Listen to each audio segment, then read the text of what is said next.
We've been asking you a lot about Gardner filling in and taking the spot down in Jacksonville. What do you think of Luke stepping in and playing down last night? Yeah, I thought Luke played well. I thought he played well, and I think he'll get better and better the more he plays, and sounds like he's going to play for a couple weeks too.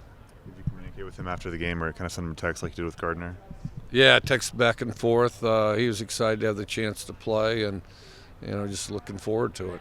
I know you've talked a lot about air raid quarterbacks and air raid concepts kind of making their way to the NFL, and that they're pretty widespread. But as far as just your own quarterbacks here at Washington State finally get an opportunity, do you think there's any validation for people who might believe that your QBs can't make it to the NFL or thrive?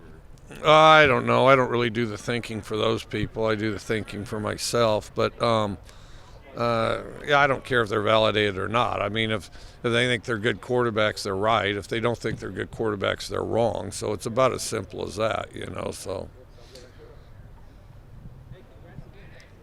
you guys have a lot of junior college players right now that are not only obviously on the team but producing, starting in a lot of different spots. Is this the most junior college talent you've had, kind of producing and contributing to the team as you have right now?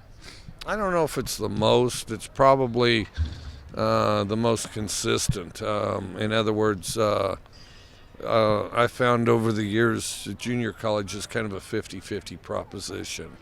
And in our case, our percentage is higher than that for this year for sure, as far as guys contributing and being able to play.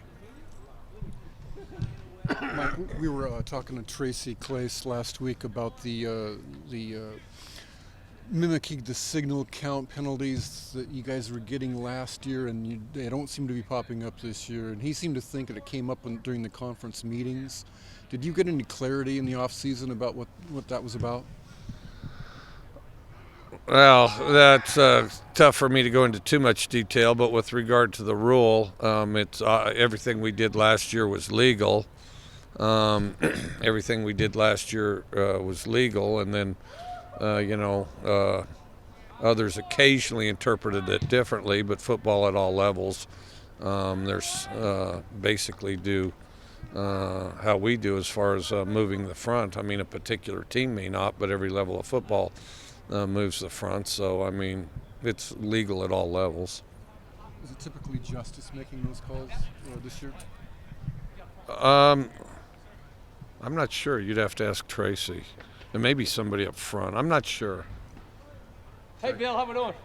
You talked yesterday about how Chip Kelly's offense at Oregon maybe impacted the way defenses kind of change their play as opposed to offenses. Can you talk about how maybe defenses adapted to that kind of offense and the speed and what they've done to kind of adapt to the change in offense? Well, defenses have had to have a plan for when they go really fast, and so as a result, it makes it difficult for defense to personnel, unless there's some kind of stoppage.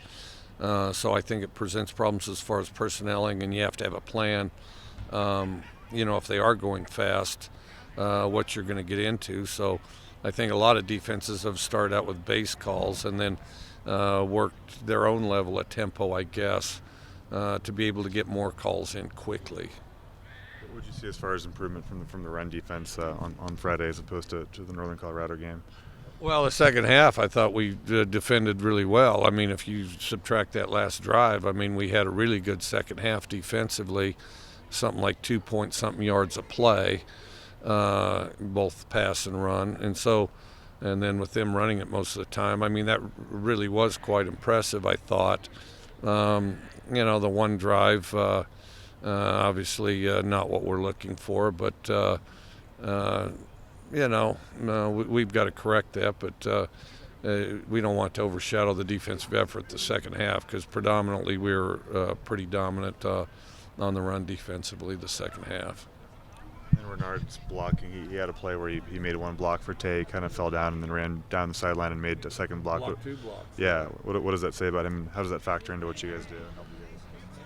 Well, he's always been a pretty good blocker and needs to continue to block. And and a bunch of these other receivers who are reasonably good blockers need to join the party like Renard. And, if you knock the first guy down, try to find somebody else to hit.